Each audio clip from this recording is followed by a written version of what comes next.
Hi friends! Welcome back to my YouTube channel, and as you may know or you may have watched my self-introductory video, I'm doing this YouTube channel part-time. And by part-time means that the content conceptualization, the script writing, the filming, the editing, the publishing, the advertising, I do it during off duties or during day offs. Most of my time is still consumed by my work employment because I have an 8-hour shifting work, which sometimes extends to 12 hours a day.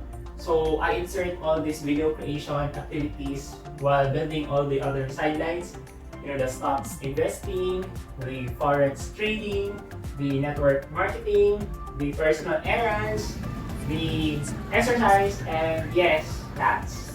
So I don't think I'm normal or typical, but I enjoy it. I enjoy the journey, well, except for work, I guess. So in today's video, I'm going to share to you how I do all this stuff by using the two guiding principles in how to increase our productivity.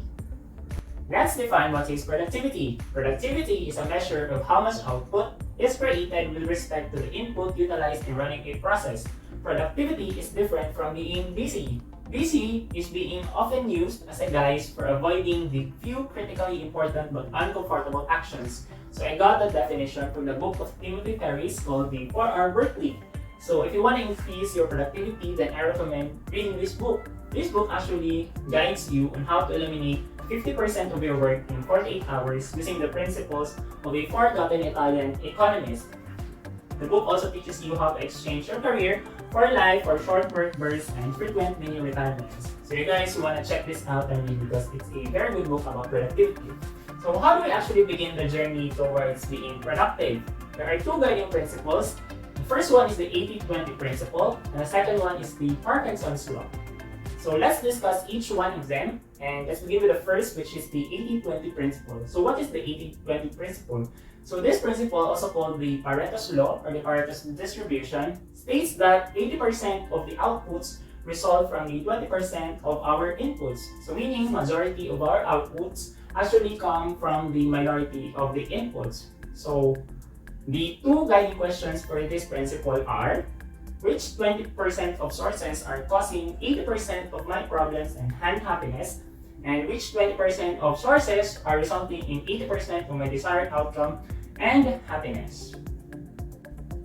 Doing less is the key to being more productive.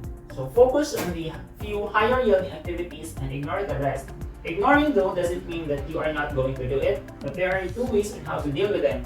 One is automation and the other is delegation. So let's define what is automation and what is delegation. Delegation is the assignment of authority to another person to carry out specific activities, while automation is the creation and application of technology to monitor and control the production and delivery of products and services. So both delegation and automation helps you in achieving the 80-20 principle because you are going to focus on the 20% inputs that produce the 80% of the productive outputs. So how I do it? For example, I used to monitor my stocks portfolio whenever the market is open. I monitor every incremental change in the stock price to see if my entry price is about to be hit or if my target profit level is likely to be achieved within the trading day. I used automation to address this time-consuming task. I dedicate 1 to 2 hours of my Sunday to review the market and my investment portfolio. I create a trading plan by identifying the attractive entry points of the short-listed fundamentally sound stocks. Whenever there is a good buy, I set the buy order for a good 10-month validity and just wait until it gets triggered. Once the market opens on Monday, I don't have to watch the ups and downs of the stock price. So I save time and I can do the other income-producing activities by doing this automation activity.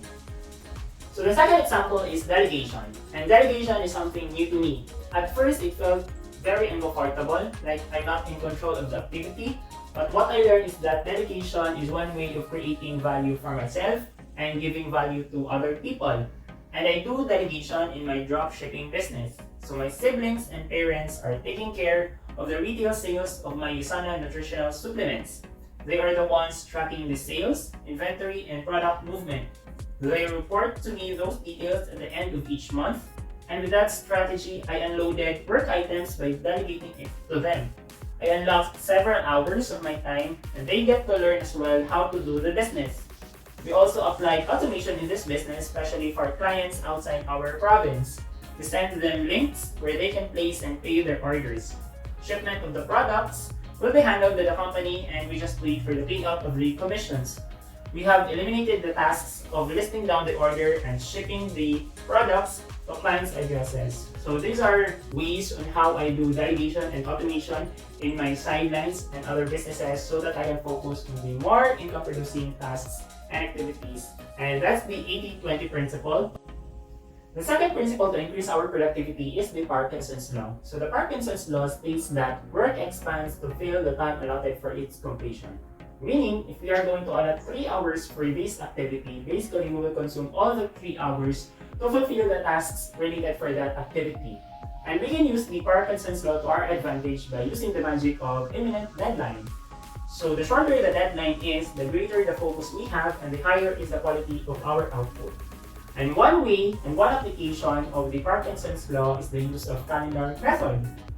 So every Sunday, I map out all my activities for the upcoming week, and those activities are filled in an hour duration. 1 hour interval seems already a good duration for each task I'm about to do, and I use that 1 hour as my imaginary imminent deadline. I'm going to share to you what my calendar looks like. Here is my weekly calendar of activities and what it looks like. They are divided into a 1 hour interval, and I fill each hour with the tasks I'm going to do, including sleep, morning stuff, duties, breakfast, lunch, dinner, exercise, afternoon rest, even trainings, social media posting, power hours, etc. And whenever I complete the activity, I highlighted them so that I'm prompted that these activities are already done. It feels good whenever I highlight them. I feel validated that I'm accomplishing the tasks. They're not perfect like everyone else. There are unfulfilled tasks, and it's perfectly okay. Through time and practice, the calendar method will be perfected and scheduling of tasks will be more realistic and manageable. And to reward myself for accomplishing the tasks, I still allot of time to watch my favorite series or teleseries or watch the games for leisure. These times are my guilty pleasures and motivation to further enhance my productivity. In summary, we can increase our productivity by using the 2 principles. That is to limit the tasks to the important to shorten the work time, that's the 80-20 principle, and shorten the work time to limit the tasks to the important, that's the Parkinson's law. So identify the few critical activities that produce the most significant output and schedule them in a short but clear deadline. And that's it for today's video. I hope you guys got some tips and ideas on how to increase your productivity as well. Comment down your greatest takeaway or drop your questions below. I would be glad to answer them. And I hope you guys can also check my other video about productivity where I discussed about the prerequisites in the productivity journey. I hope you guys can also hit the subscribe button, share this video to your friends, to your loved ones, or to people who you think might also benefit from my tips. And yeah, have a great day ahead. Bye-bye!